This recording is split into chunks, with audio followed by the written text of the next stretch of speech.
Hello you guys, today I'm going to be talking about 10 common mistakes that you should try to avoid during your time at college.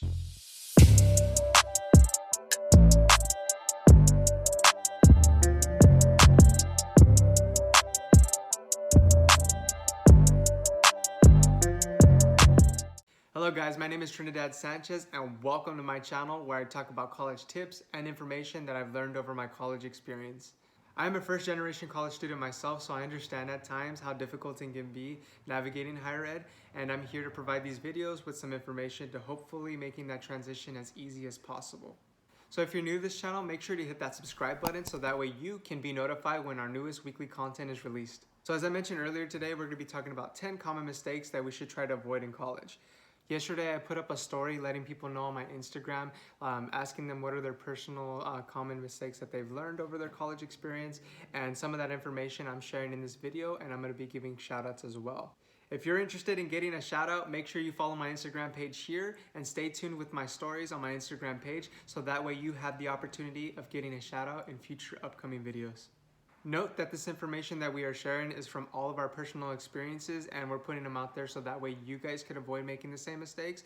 And I understand everybody has a different experience, so everybody's going to say different things of what you should try to avoid, but we hope that this information is as beneficial to you as possible. And don't you worry if you made some of these mistakes already. Remember, this is an informational video and everybody has different lived experiences. So if you have something that you experienced that I did not mention in this video, feel free to comment them below and let everybody else know what are some other common mistakes that you would recommend to try to avoid. So without further ado, let's go ahead and jump into it. Tip number 1. Save your money. A lot of times as students we'll get financial aid or we'll get like a good part-time job where we're able to get some pretty good money, and we tend to buy things that we don't necessarily need. Whether it's buying fast food, we're buying that new fresh pair of Nikes that we've been wanting for a long time, or we're buying that new iPhone that just came out. Even though we don't need it, it's like the newest thing that we want, and we always want to stay up to date with all the newest stuff that is out there. And although you're maybe receiving good money, you want to make sure you save that for a rainy day because as we've all learned, we can't predict the future, and with what's going on right now, this is probably the best example of saving your money for that rainy day. And I understand a lot of students that are in universities, they're gonna have to maybe consider pulling out a loan, which is completely fine, but you wanna also minimize how much debt you're incurring over your time at college. So if you could avoid going out or trying to buy yourself some fresh kicks, do that so that way you don't incur that much debt over time. Tip number 2, do not take unnecessary classes. If you're like me, I remember coming into my community college and seeing this class called real estate planning, and I thought, wow, that sounds like such a cool class. I would love to take it. Come to the end of the semester, I find out that it doesn't even apply to my general education, aka GE, and it doesn't even work towards my degree, and I just wasted my time and money taking that class. A solution to this is make sure that you're connecting with your counselor at least once per semester. A solution I highly recommend, whether you come from a populated college or a small college, is that you meet with them in the middle of the semester, because a lot of the times students that are entering the first 2 weeks are gonna wanna add or drop their classes, and same thing towards the end. They're gonna wanna do in the last 2 weeks or last month is pretty much dropping their classes. So if you meet in the middle of the semester, you have a bigger opportunity of meeting with a counselor or an advisor. In addition to that, bring any questions that you have for them so that way you can ask them anything that you need ahead of time so you avoid wasting your time and their time at the same time.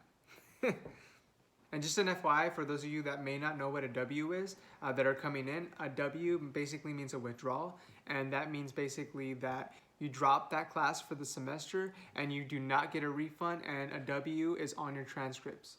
That's supposed to be a W. Tip number 3, do not overload yourself.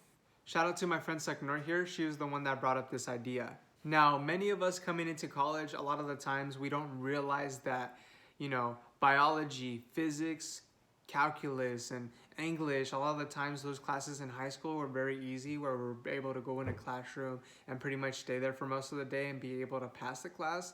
Well, I got news for you.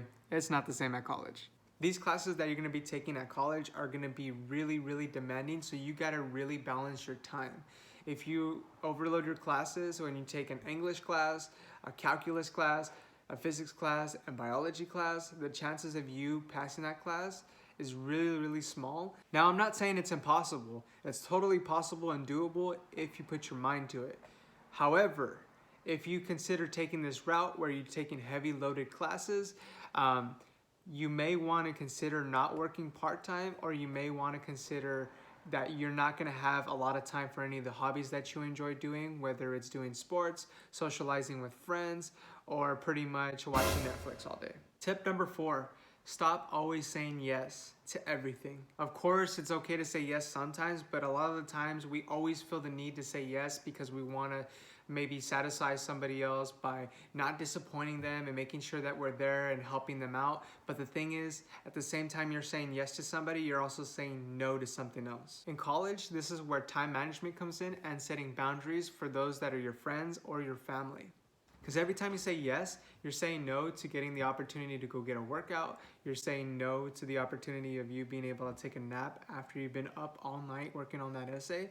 And you're also saying no to the opportunity for you studying for an exam that you know is going to be a little bit more challenging for next week. A solution to this that I personally use, I always use my Google Calendar, or I use a Microsoft Excel spreadsheet where I'm able to use my Monday through Thursday, typically because that's when I take my classes, and I book in the times of my classes so that way I know where my classes are, and I put in my free time along with my work. Tip number 5. Peer pressure. So this is a topic that's not really brought up often, but I want to make sure that I address it because it's super, super important to bring up. Sometimes you're stuck in a really sticky situation and you feel obligated to do something, whether it's for a family member or for a friend. Peer pressuring can affect you in various ways, whether it's financially, physically, mentally, emotionally, or even academically, depending on the situation. Unfortunately, the solution to this is having self-awareness. Because when you have self-awareness, you're able to see how this can negatively impact you, so that way you can make the correct decision in saying no to something, and regardless of what family members or friends are saying. However, if you have any questions or you don't know how to handle the situation, you could always connect with a counselor on campus, so that way they could help you with the next steps or give you recommendations. Tip number 6, not socializing or networking. Shout out to my friend Giselle. Here's her Instagram page here. She was the one that brought this to my attention as well. In college, we want to do our best in classes and making sure that we get those straight A's, and that's totally fine. But what's the point if you're looking back a couple years from now and thinking, wow, I've never had the opportunity to really do anything on campus by being involved or making any friends because I was so academically driven. Because doing academically well is one piece of the big puzzle of being a well-rounded individual in society. A solution for me to figure out this one was a little bit difficult because for me, I'm really naturally a social person. However, this is what I came up with. So on campus, you're gonna have a lot of organizations, clubs. You're gonna have a club day, fraternities, sororities are gonna be out there. You're gonna wanna go to these sororities, fraternities, clubs, organizations, and kind of network with other people, seeing what they're about. And if you take interest into one of their organizations, then you're gonna wanna join that because you're gonna meet people that have the same interests. And if you have the same interests, that creates common ground. That way you guys can network with each other inside that organization and make those friendships, because it all starts with having common interests. That's how friendships are really created. Tip number 7, do not work full-time if you do not have to. Now, if you're working full-time and you're doing it just for the money, you need to stop. Stop it. Now, I don't mean to offend anybody. I know that people have different living situations and they must work full-time. However, if you're having your family support you, you have a house to live in, a roof over your head, and people to feed you, just go to school full-time. Just hit that college. Just go for it. Sprint that. Because if you are focused on making that money, you're going to lose so much time. And I'm telling you from personal experience, there's so many resources out there that are able to help you academically and financially if you just put your mind into it and just focus on your academics. Because if you're working full time, you're losing all that time, that 40 plus hours a week that you could be putting into your academics, which would help you finish faster. And if you finish faster, you could be making more money in the long run. So actually, you're just wasting a lot of time here making that $20 an hour or whatever it is that you make, stuck at this position. But in reality, you could have finished a long time ago if you would have just worked on your academics full time. Tip number 8, not exercising. Working out in between classes or after classes or before classes can be such a mood booster, and it can make you feel great, which will make you do great in classes. If you haven't had the opportunity to work out or do anything, make sure that you're making that time on your schedule in between classes or before or after, so that way you have the opportunity to work out. Tip number 9, filling out important paperwork. This topic was brought up by my friend Elise. Check out her Instagram page here. Now you guys, whatever paperwork that you end up getting, make sure that you're filling that out as quick as possible. A lot of times, I know we're busy, I know we got different things that are going on in our lives or in our classes. However, as soon as you get that paper that needs to be submitted, you do not want to be waiting until the last day is due and waiting in that line, because guess what? Everybody does that, and everybody has that accident that they think it's okay to wait till last minute to submit an item.